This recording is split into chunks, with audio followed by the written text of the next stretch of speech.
Today, I'm going to be unboxing and setting up my new Bear Archery Adapt Plus. I ordered this bow from a small business out of Sheboygan, Wisconsin in early 2024. I paid a total of $631.15 with shipping at the time of recording this video. They did recently launch a version 2 of this bow, so this old model you can get ready to hunt as low as $550 from what I've seen online.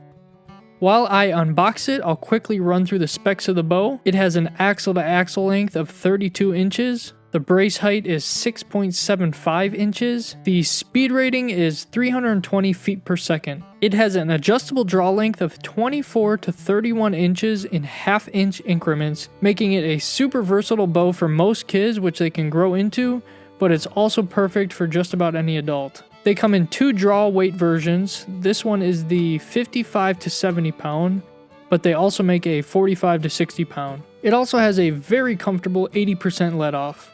This is a single cam bow, which makes it super simple to maintain, and you can adjust all the settings right at home with just a set of Allen keys. And of course, this bow is famous for being made in conjunction with the Hunting Public Team, which you can see branded across different parts of the packaging and the bow. It's also made right here in America, which is super awesome to see. The color scheme of this bow is the mossy oak bottomland camo, and I have to say I absolutely love it. Unfortunately, I did come across one issue with the bow right out of the gate. The peep sight was not tied in very well and was unraveling. So right away I took it to my local pro shop and I had them tie in a new tubeless peep sight. They also recommended a new higher quality D-loop, so I had them install that as well. Aside from those minor issues, this bow came out of the box in great shape and I was super excited to get it set up and start shooting. I did get the ready to hunt package that comes with almost all the accessories you'll need to get shooting right away.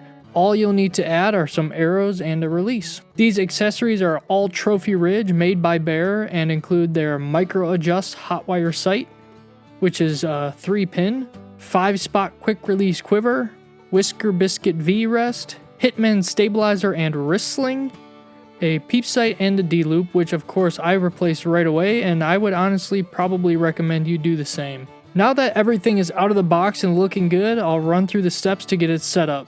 I did everything according to the directions inside the box.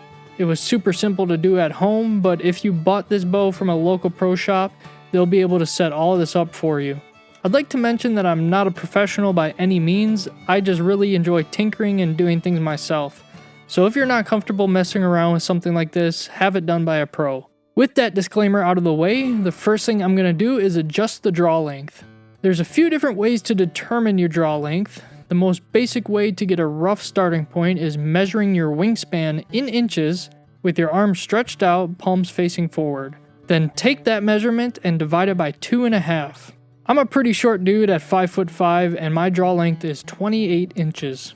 To adjust it on this bow, you remove the 2 screws holding in the module. Then you slide the module so that the line on the cam matches up with the number corresponding with your draw length.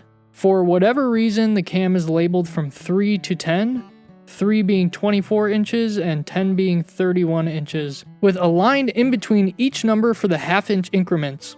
There is also a chart that shows you what each number means in the manual. So for a 28-inch draw length, I am lining the module up with the number 7. Then it's very important you don't forget the next step. You have to move the draw stop into the corresponding position on the cam. The draw stop is on the outside of the cam and is basically a rubber pin. All you have to do is unscrew it and move it. Again, for my draw length of 28 inches, I'm going to put it in the hole that is labeled with the number 7. The next thing I'm going to do is set it to a comfortable draw weight. It came out of the box completely maxed out at 70 pounds. I found it very difficult to break the bolts loose, which is not uncommon, but it does take a big Allen wrench and a lot of muscle. I backed off each side a half a turn at a time until I was 2 turns out. I was able to pull it back comfortably, so this is what I went with for my starting point. Do not be a fool and pull your bow back without an arrow knocked like I did.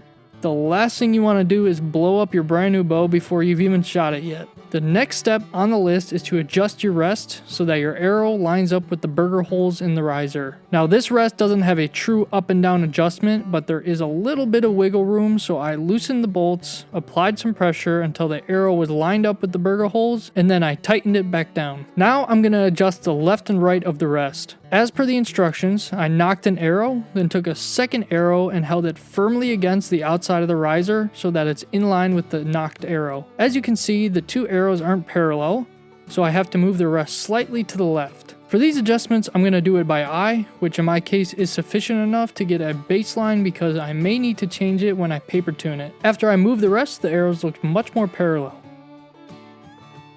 For the last step of getting the center shot, I held a second arrow firmly to the bottom of the riser and again checked for them to be parallel. In my case, it was pretty close already, so I left it.